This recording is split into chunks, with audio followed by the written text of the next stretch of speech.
বাবা আমি ঘুমাতে পারি না। পৃথিবীর কোথাও যেন এমন নির্বিচার প্রাণহানি না হয়।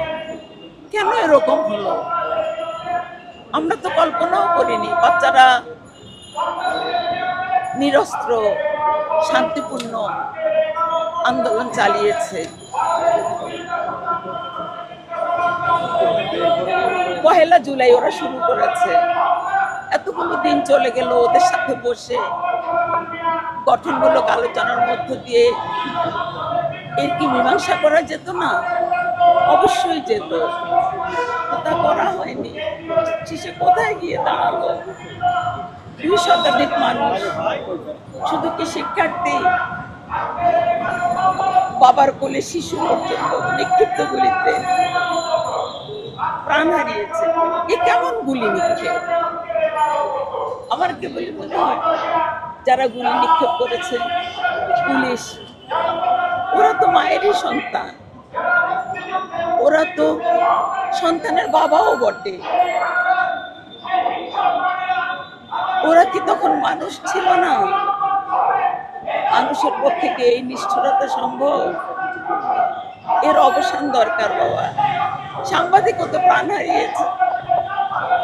ওই সাংবাদিক তো কোটা সংস্কারের সাথে জড়িত ছিল না, তো বিশ্ববিদ্যালয়ের শিক্ষক নয়, তাদেরও প্রাণ হারাতে হয়েছে। পুলিশ সদস্য প্রাণ হারিয়েছে। একে নির্বিচার হত্যা লীলা, এর শেষ কোথায়? এ কেমন স্বাধীন দেশ আমাদের? আমাদের আগের প্রজন্ম যুদ্ধ করেছে, প্রাণ দিয়েছে, গণহত্যার শিকার হয়েছে। এখন আমাদের সন্তানেরা এভাবে প্রাণ দিচ্ছে। এই যে তোমরা কাজ করছো, তোমাদের বের হতে হয়। যে কোনো ঘটনায় তোমরা সাহস নিয়ে কর্তব্য পালনের জন্য বের হয়ে যাও। কে বলতে পারে মায়ের কাছে অথবা স্ত্রী সন্তানের কাছে নিরাপদে গিয়ে উপস্থিত হবে? এ শেষ চাই বাবা, শেষ চাই। আর একটা প্রাণও যেন এইভাবে না যায়, একটি প্রাণও না।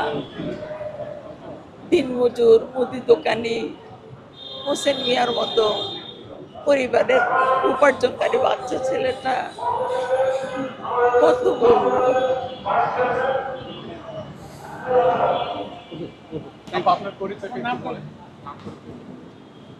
আমি ঢাকা রেসিডেন্সিয়াল মডেল কলেজের ভাইস প্রিন্সিপাল ছিলাম, এখন অবসরে আছি।